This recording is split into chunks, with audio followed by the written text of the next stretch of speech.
सभी साईं भक्तों को ओम साई राम, जय साई राम। बाबा का चैनल श्रद्धा सबरी चैनल में आपका फिर से स्वागत है। आज एक बहुत ही प्यारा सा एक्सपीरियंस आप सबके साथ शेयर कर देना चाहते हैं और ये एक्सपीरियंस जुड़ा है 9 कष्ट निवारण मंत्र। और ये जो केले की पूजा आप लोगों को हमने बताई थी एक बार, नारियल और केले की पूजा शर्मिला जी ने जो शेयर की थी वो पूजा आप सबको बताई थी और लाइव भी दिखाया था। वो पूजा से, वही पूजा से जुड़ा एक्सपीरियंस है और 9 कष्ट निवारण मंत्र से है। और जो एक्सपीरियंस है ये बताती हैं कि ये रेगुलर 9 कष्ट निवारण मंत्र सुनती हैं जब लाइव होता है, क्योंकि ये कर नहीं सकती हैं, जॉब करती हैं, कॉलेज में प्रोफेसर है। तो बताती हैं कि दीदी हम डेली जब आपका लाइव चलता है तो हम सुन लेते थे, रेगुलर सुन रहे थे, ज्वाइन भी होते थे और सुन लेते थे 9 कष्ट निवारण मंत्र। तो ये रेगुलर सुन रही थी। और एक पूजा और आप लोगों को बताया है इससे पहले कि केले की पूजा, इससे पहले वो केले की पूजा कर रही थी और उन्होंने 5 या 7 जो भी माने थे वो पूरे केले की पूजा सुबह करके वो कॉलेज जाती थी। रेगुलर उन्होंने पूरा किया और कहती हैं कि ज़्यादा मांगने की कुछ चाहत नहीं थी, बस ये लग रहा था कि कुछ सब सही हो जाए। और इसके पहले आप सबको बता देना चाहते हैं उनकी जॉब करती हैं, उनके ऊपर उनकी माँ बहन की जिम्मेदारी है, बहुत कुछ संघर्ष कर रही है, हस्बैंड है नहीं और मायके में मम्मी और बहन भी, मतलब सब कुछ उसको ही संभालना है। और टीचर है, मम्मी का इलाज, मम्मी बहुत बीमार बेड पे ही रहती हैं, सब कुछ जैसा ही चल रहा है। और घर आप सबको बताना चाहते हैं घर की बहुत प्रॉब्लम थी, कि घर की इतनी प्रॉब्लम थी कि बस उसका एक रूम और उसी में ही थोड़ा सा साइड में किचन, और बाबा भी वहीं पे बैठे हुए थे। लेकिन कहती कभी भी हमने चाहत नहीं की कि नहीं हमें बड़ा घर होना चाहिए या हमें ये बाबा मिल जाए। बस ये लग रहा था कि सब कुछ सही हो, क्योंकि स्थिति बहुत उथल पुथल हुई है, कुछ समझ में नहीं आ रहा था। क्योंकि घर के लिए सोचने का मेरे पास टाइम ही नहीं था।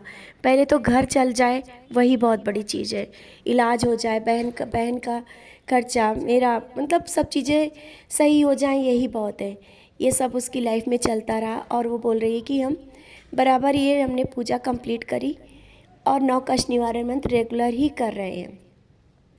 करते हुए जब वो बता रही कि उसके यहाँ उसकी मासी, और इससे पहले एक बार और बताना चाहते हैं कि एक बार उसने अपनी मम्मी का वीडियो भी हमें शेयर किया कि दीदी मम्मी मेरी चल नहीं पाती हैं, बहुत ही कष्ट में है, बहुत ही प्रॉब्लम है। तो उसका घर देख के ना, मतलब बहुत ही अजीब सा हमें मन में फील हुआ कि बाबा कभी तो कुछ नहीं बोलती है, कभी कुछ आपसे नहीं मांगती है, और फिर भी देखिए आप दूसरों के लिए मांगती रहती है, कहीं अपने परिवार में किसी के लिए कहती है, कभी किसी के लिए कहती, कुछ ना कुछ कहती, लेकिन अपने लिए कभी कुछ नहीं कहती है। वो इतना संघर्ष कर रही है। मेरे मन में तो आया था लेकिन हमने कुछ नहीं कहा और वो बहुत ही खुश थी, जैसा भी हो बहुत खुश थी। लेकिन कहते ना कि हम लोगों से ज़्यादा बाबा उन चीज़ों को सुनते हैं। ऐसा ही कुछ इसकी लाइफ में हुआ कि इसके पास घर नहीं था। घर मतलब था क्या कि आप समझ लीजिए कि मतलब पुराना घर जो कि वो रिपेयर भी नहीं हो सकता था। इतना पेमेंट कहाँ होता है जो चीज़ें वो सही कर पाती। मम्मी का इलाज भी चल रहा है कहेंगे, तो ये सब चीज़ें चल रही थी। उसके घर में उसकी रिलेटिव आती हैं और आ कर के ना जाने क्या उनके मन में आता है, और वो कहती हैं कि वो देख कर के चली जाती हैं उन लोगों की हालत, कुछ नहीं बोलती हैं। उसके बाद वो कुछ दिनों बाद उसके हाथ में जो बगल का घर होता है बना हुआ बहुत ही सुंदर सा, उसके हाथ में उस घर के पेपर पकड़ाती हैं जो कि उन्होंने खुद खरीद के दे दिया। मतलब आप समझ सकते हैं ना कि किसी ने सोचा ना हो कोई किसी के लिए क्या इतना कर सकता है। जब तक अपने बाबा नहीं चाहेंगे तब तक कोई नहीं कर सकता। उसने तो सपना भी नहीं देखा था। वो आज भी कहती है मेरा तो इतना बड़ा सपना ही नहीं था, इस बारे में हमने तो कभी सोचा ही नहीं था। और वो किसी रिलेटिव के लिए बार बार वो जो पूजा भी कर रही थी वो किसी रिलेटिव के लिए कर रही थी। जो चीज़ वो उसके साथ हुई उसने मांगा ही नहीं था, जो बाबा ने उसको दिया। और बहुत ही प्यारा सा घर, बहुत ही सुंदर सा घर बाबा ने उसको दे दिया, जो कि बाबा ने समझ लीजिए उपहार स्वरूप दिया। एक भी पैसे नहीं, कुछ नहीं, उसके हाथ में रजिस्ट्री थमा दी, उस घर का कागज़ सब थमा दिए। और वो 2-3 दिन पहले अपने उस प्यारे से घर में, इतना प्यारा घर है, सच बोले ना कि वो उसके लिए सच में बोलती है कि हाँ, ये घर मेरे मेरे सामने पड़ता था तो मेरे लिए बहुत ही सपना था दीदी। और पूजा की अलमारी जब भी कभी वो सामने से दिखती थी ना, तो हम सोचते थे बहुत ही सुंदर है। आज उस घर में, उसी अलमारी में, उसी पूरे सेल्फ में, उसी पूजा घर में बाबा बैठे हुए हैं। तो कहते हैं ना कि बाबा हम सब की सोच से ज़्यादा देते हैं। और वो प्रार्थना कर रही थी अपने रिलेटिव की प्रॉब्लम के लिए कि उसकी प्रॉब्लम बाबा कम कर दें, उसके घर में खुशियाँ दे दें।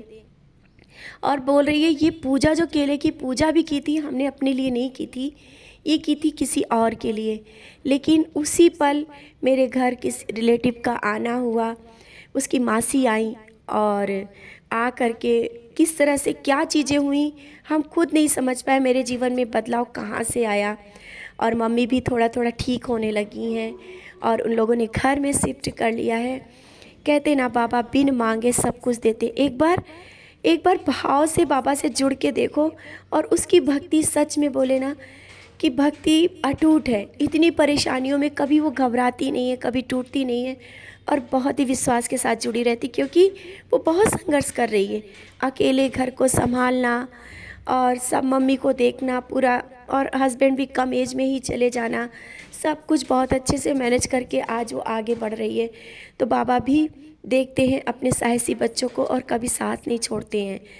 तो उसकी लाइफ में जो आज वो परिवर्तन आया, जो बाबा ने दिया बिन मांगे दिया, मांगा नहीं। और दूसरों की प्रार्थना, दूसरों के लिए प्रार्थना करने से बाबा सब कुछ खुद के लिए भी देते हैं। आप सबसे इसीलिए भी कहते हैं कि कभी कभी ज़रूरत पड़े तो अपने लिए ना करके दूसरों के लिए भी मांग लिया करो। क्योंकि होता है ना कि दूसरों के लिए प्रेयर करने से बाबा उससे पहले खुद के लिए भी देखते हैं कि अरे ये अपने लिए नहीं मांग रहा है, दूसरे के लिए मांग रहा है, बाबा तो स्वयं तुम्हारे लिए सोचेंगे। और यही हुआ पूनम के साथ। आज झोलियाँ खुशियों से भर गई है। बाबा के आशीर्वाद से आज उसको इतना प्यारा सा घर और इतना सुंदर सा घर मिला हुआ है। शायद वो कहती है मेरा तो दीदी ये सपना ही नहीं था। सच बोले हमारे भी कभी सोच में आता था कि शायद ये लोग कब कैसे करा पाएंगे, घर की रिपेयरिंग करा ले, यही बहुत अच्छा है, क्योंकि बहुत कुछ संभालते हुए से टाइम लगेगा। तो कहते हैं बाबा पे बस ऐसे ही विश्वास रखिए। और उसने भी यही कहा है कि बस एक्सपीरियंस से आप शेयर करिए कि बाबा पर विश्वास कभी कमज़ोर ना होने देना। बाबा पर विश्वास रखिए, बाबा सब कुछ देते हैं बिन मांगे, मांगने की ज़रूरत नहीं पड़ेगी। बाबा बिन मांगे सब कुछ देते हैं, क्योंकि अपनी साईं माँ है। हमारी ज़रूरतों को बाबा समझते हैं, तो बाबा सब कुछ देते हैं। और एक कष्ट निवारण मंत्र, और जो केले की पूजा रेगुलर करती रही, बिन मांगे बाबा ने बहुत कुछ दे दिया। ऐसे ही आप सबकी झोलियाँ बाबा खुशियों से भरे, बाबा पर विश्वास बनाए रखें, और दूसरों के लिए बाबा से मांगते रहें। बाबा आप सबको सब कुछ देंगे। इसी के साथ ओम साई राम, जय साई राम।